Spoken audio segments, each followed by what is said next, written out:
Well, hello everyone. It's Sibyl Star, and I am here to give the astrology forecast for the coming week of November 6th to the 12th. And so, of course, we start off the week with the sun in Scorpio, and the guiding principle of Scorpio is I desire. Scorpio has a very strong desire nature. The ancient ruler is Mars, and the modern ruler is Pluto. And but the desire nature, Mars is also related to the desire nature, and Mars rules two signs, Aries and Scorpio. Aries wants like instant gratification, whereas with Scorpio, it's more like a slow burn that grows with time and but can finally erupt like a volcano. Scorpio is a sign of depth, intimacy, and extremes of feeling. They say that Scorpio comes in to feel every human emotion, and which is a broad range of, from sadness, grief, anger to joy, bliss, ecstasy, all and all in between. The key is to keep the feelings moving, as even though we may feel a certain way right now and think that it's going to last forever, it doesn't. And so it's really important to be aware of that, to allow yourself to feel your feelings, but also know as you feel them, you will release them. Okay. Scorpio likes to get to the bottom of things. Like I said, it's also, it's the sign of the detective. Scorpio is always looking for the truth. But it's the truth within. Sagittarius is really looking for the truth more in the external world, the philosophical truth, the big picture truth, whereas Scorpio is looking at what is true and authentic for each of us, because Scorpio, is like the snake that sheds its skin, and every so often we have to release the layers of in our lives that no longer have life force, that no longer really serve us. And ultimately, they say Scorpio comes in like the scorpion, but rises like the phoenix from the ashes, completely transformed. And it is through the emotional body and the range of emotional feelings that we are transformed, as well as through forgiveness. Scorpio is known for holding grudges, holding on to old stuff. It rules the elimination process. And so in this time of Scorpio, it's about letting go of all of the old stuff you just don't need. Okay. All right. It makes the unconscious conscious, brings the light to the darkness, but must first shine that light within. And because Scorpio is truly one of the most healing signs in the zodiac. Okay. All right. And I did also want to say that the cross quarter day at 15 degrees of Scorpio, which in Celtic times would have been called Samhain, is on Tuesday, November 7th. That's the exact moment. Okay. All right, we have some other powerful things going on, of course. I didn't talk about this last week. It actually happened on November 2nd, but it's going on, which is Saturn has gone direct. Saturn has been retrograde for the last 4.5 months. And when transiting Saturn is retrograde, it is a time when our karma is sorted out. Saturn is what shows us where we are out of alignment and how to come back in, out of alignment with our truth in whatever way that is. And often is with our work, what needs to change in our work. It's kind of like what our who we are in the world, and our work changes as we change. But when Saturn is retrograde, it's like the cosmic classroom where we have been forced to face some hard truths, confront limitations, and take responsibility for past choices. With Saturn, it is, cause and effect. For every action, there is a reaction. Okay. But when Saturn direct comes along, it's like receiving a gold star for your efforts. When Saturn is retrograde, it really does focus in on what is out of alignment so that we can come back in. And during this time, we have gained some clarity, some wisdom, and reaping the rewards of our hard work. Saturn is a manifesting energy, and it makes everything real. Without Saturn, everything remains a dream. Saturn is the ruler of our 3D reality that we are living in, even though let's put it this way, it is the rule of our consensus reality. What we all agree upon is our reality. Okay.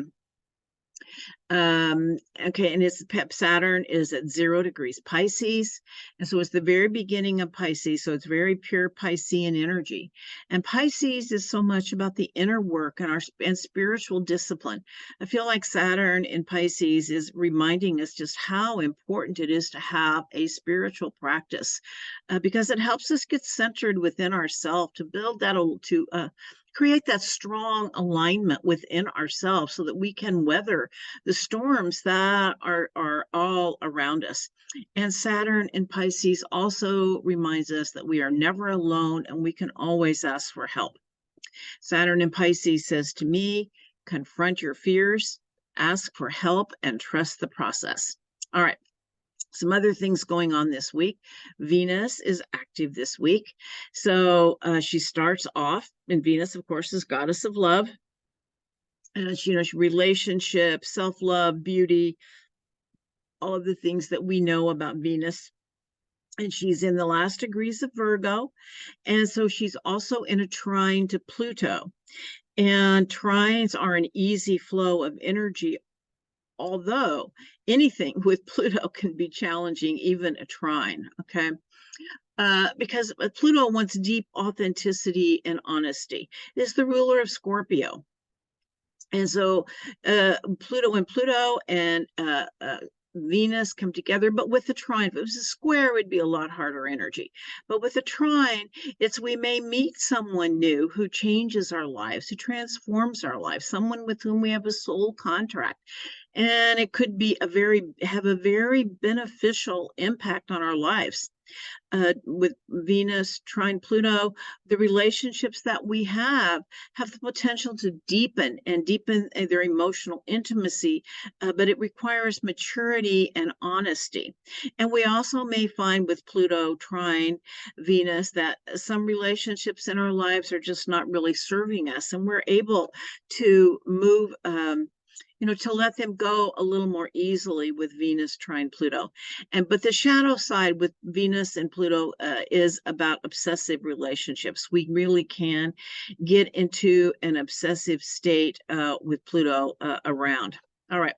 Now, Venus enters Libra on October 8th. Now, Venus rules 2 signs. She rules Taurus, along with Mother Earth, and Libra. Okay. And so Venus is in her own sign. And Venus in Libra says to me that is a lot about inner peace and harmony. So she is seeking balance. And that place of balance requires constant adjustment, as we are shown where we are out of balance within ourselves. Venus in Libra is very empathetic and makes great counselors, as they can see the truth in all sides of a situation. Mediation and diplomacy are, Venus in Libra is a master at that.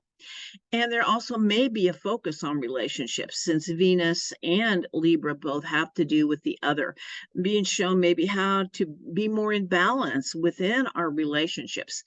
And the shadow of Venus in Libra can be codependence and self-compromise, because Venus wants to be loved, and so does Libra. Libra wants to be loved. They want to be liked, and there's a conflict avoidance. And so sometimes there's that potential for self-compromise to avoid conflict, but then that really just simply keeps us out of balance. Now, Venus is going to be crossing over one of the deep space points, the Super Galactic Center, this week. Like I said, Venus enters Libra on October 8th. So on October 10th, at the Super Galactic Center is at 2 degrees, 22 degrees of Libra, and Venus will be exactly conjunct that. But the Super Galactic Center, they say, has an orb up to 10 degrees on either side. And so if you have planets in these early degrees of Libra or late degrees of Virgo, the Super Galactic Center could have a really big impact on your life. But anyway, so what is the Super Galactic Center? It is a black hole. And, they say it is a super black hole, and that it is believed that more than 40 other galaxies exist on the other side of this black hole. Now, what I have come to understand is that black holes are actually portals to other universes. That what happens is in a black hole, it is a dying star. And that dying star kind of, what would be the word? That comes together, congeals. It creates a very strong mass that actually called a singularity as it is dying, and it pushes through the other side into other universes. They say it punctures the veil into other universes. And so when it does, it allows for major cosmic teachings coming in to help us remember our own divinity, to show up as our authentic selves, and to anchor light and the cosmic energy that is coming in through these other higher frequency dimensions. And actually, they're not even part of our own galaxy. They're more universal knowledge, universal teachings. Okay. And so the Super Galactic Center has a really strong magnetic pull. So when planets are going over it, there is a very strong magnetic pull to, to receive this energy. Okay. And so what kind of came to me, I know this is, Libra is very much about relationship. And I have read that they say that planets near the galactic center have a potential for obsessive relationships.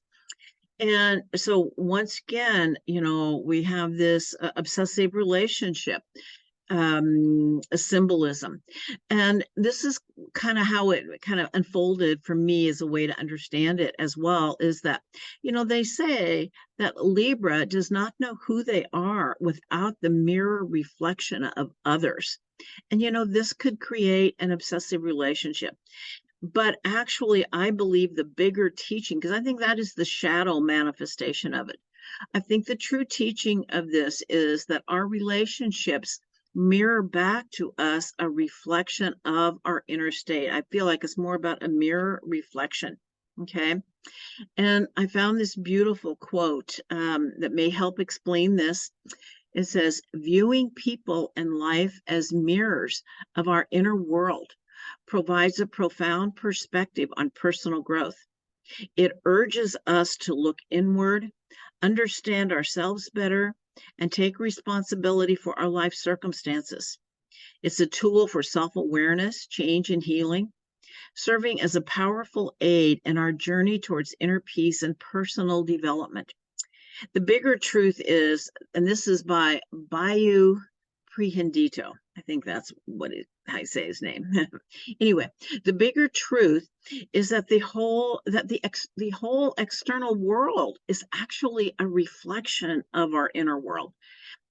And the law of attraction is very associated with the Super Galactic Center as well, and it's a similar kind of an energy. The law of attraction is like what we put into the world. The vibration we are broadcasting becomes our experience of the world, and then the world reflects it back to us. The vibration that we are putting out there.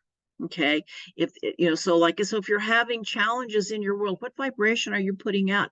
If you're really angry, you're dealing with some anger, you're going to probably draw to you some angry people because you have some inner conflict to deal with, and they're showing some inner conflict to deal with. And these people are mirroring back to you the vibration that you are putting into the world, so that you can look at what is the inner conflict I'm dealing with.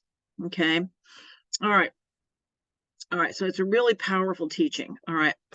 Mercury starts off the week in the last degrees of Scorpio, but enters Sagittarius on, you know what? I didn't look that date up. Let me do that. Well, I did, but I didn't write it down. All right, so let's see here. What is that date? Okay, it's on the 9th, November 9th here in California, but in most of the rest of the world, it would be on the early morning hours of November 10th. And so, of course, Mercury is God of the mind. It's how we perceive the world, how we communicate, how we learn, how we share our ideas. And so in Mercury, it is our thinking shifts from the emotional depths of Scorpio, like I said, being the detective, looking under every rock, to the desire to learn about a wide range of topics. It is a more optimistic kind of an energy. Our faith increases.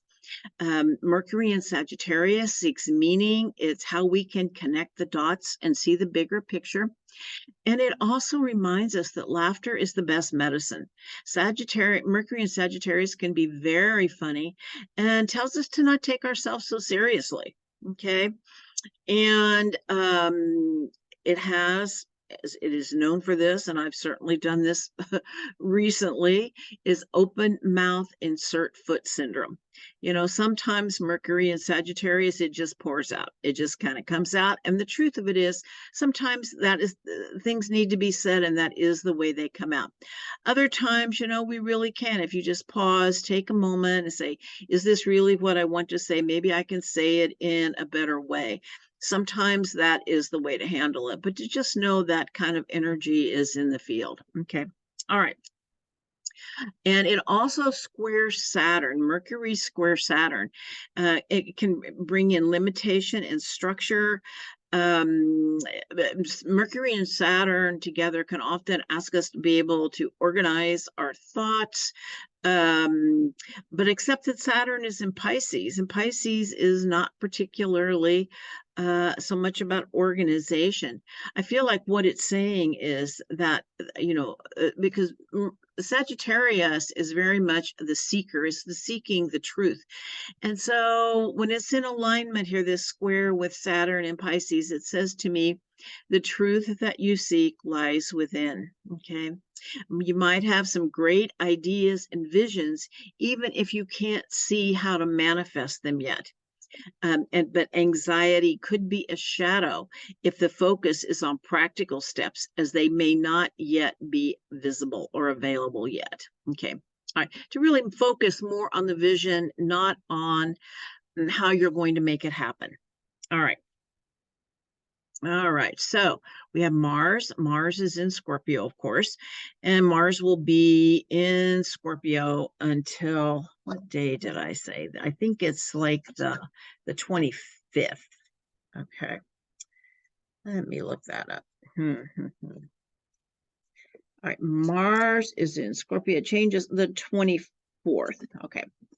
Okay, so Mars goes into Sagittarius on the 24th. It's in Scorpio until then. So this week it is in Scorpio. And so in Scorpio, it can be obsessively focused and disciplined when pursuing a desire. Mars in Scorpio can be a very instinctive action. You just kind of know how to respond, what to do. Mars in Scorpio rarely backs down. It can be secretive. And it may have difficulties stopping, calling it a day, letting something go. Okay, you can hold on to it. It's kind of like that pit dog, you know, that, what do you call it when you've got a pit bull, you know, on your pant leg that just will not let go. Scorpio can, in Mars and Scorpio can be like that. And the thing is, it's just kind of making yourself upset and really just letting it go. Mars in Scorpio is a natural strategist, and it can have a super intense desire nature, even stronger than the sun in Scorpio, because Mars is about the desire nature, and you know, Scorpio is as well. So it is when Mars is in Scorpio, it may be when we want something, we want it really badly. And so may be extremely disappointed if we don't get it. And we may act out, may seek revenge. But the truth of it is, it's recognizing if you don't get something, or something doesn't go the way you have envisioned, there is something there for you. It's not in alignment with your higher good, or if it doesn't unfold the way that you envisioned it, Spirit really has something much better in store. Okay. But it is a teaching on how to deal with disappointment, because it can be a very profound emotion to move through. Okay. All right, but it's also opposite Uranus. And, you know, Uranus is the maverick, is the planet of sudden change. And So when Mars and Uranus are opposing one another, it is difficult to plan because just be aware that there are some twists and turns and surprises in the path, no matter how much you plan or how badly you want it. Just to know, Spirit's got some surprises up the sleeve. Okay. And with Mars opposite Uranus, there could be a tremendous desire for freedom to break free from responsibilities and obligations and things you don't want to do.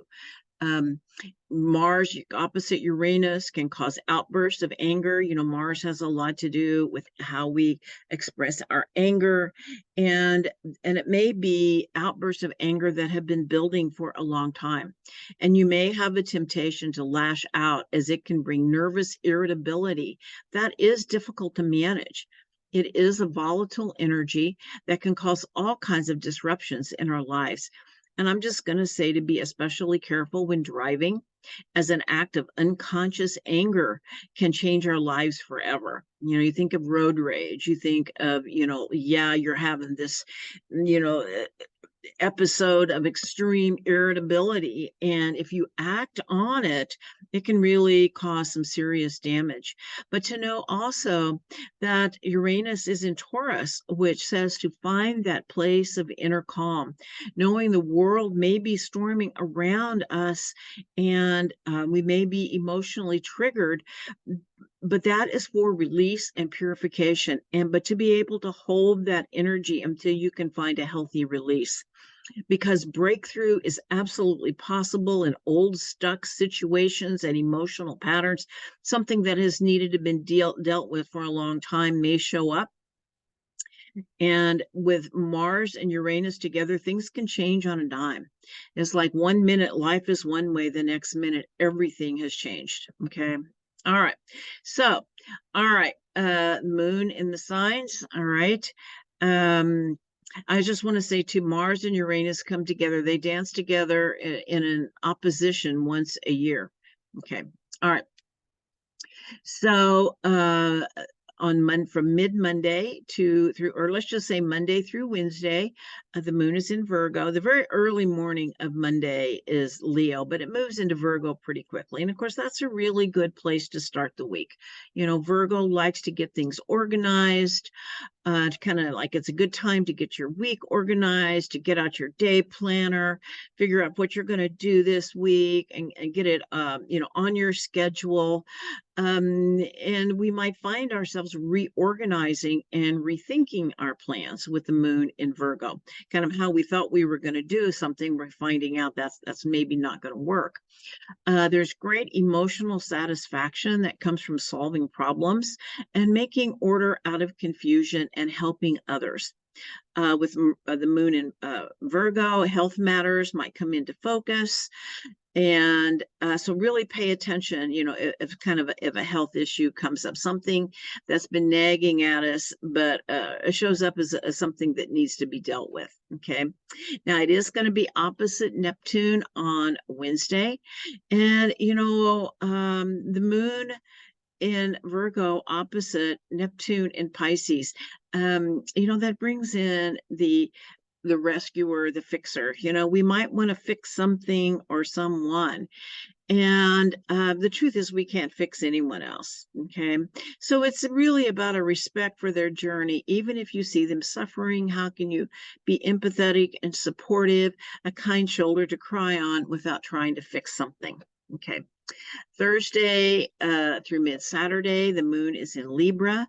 And Libra, of course, is very relationship-oriented, very empathetic. We might try to solve problems through diplomacy. We're more able to put our own emotions aside in order to see both sides of a situation. Libra can see both sides of a situation. And so sometimes that makes making decisions difficult. Okay. But yet it also can give a sense of objectivity. Libra, the shadow of Libra, of course, is fear of losing the approval of others. And the moon is square Pluto on Saturday morning. And so any unresolved issues or conflicts may show up with the need to come into balance. All right, mid-Saturday through Sunday, the moon is in Scorpio. And of course, we're coming up on the Scorpio new moon, although that is going to be on Monday. Okay, so this is the dark of the moon. This is what we call the balsamic moon. And so, you know, the balsamic moon, this might be a good weekend to yeah, because this really falls on the weekend. You might not want to you might not have a mood to party as much. This might be a really good time to kind of go within, check within yourself, kind of like a time for divination, for intuitive work, because not only is it the balsamic phase, which is the dark of the moon, but it's also Scorpio, okay? And you also might find that you're really healing some old emotional issues may come to the surface that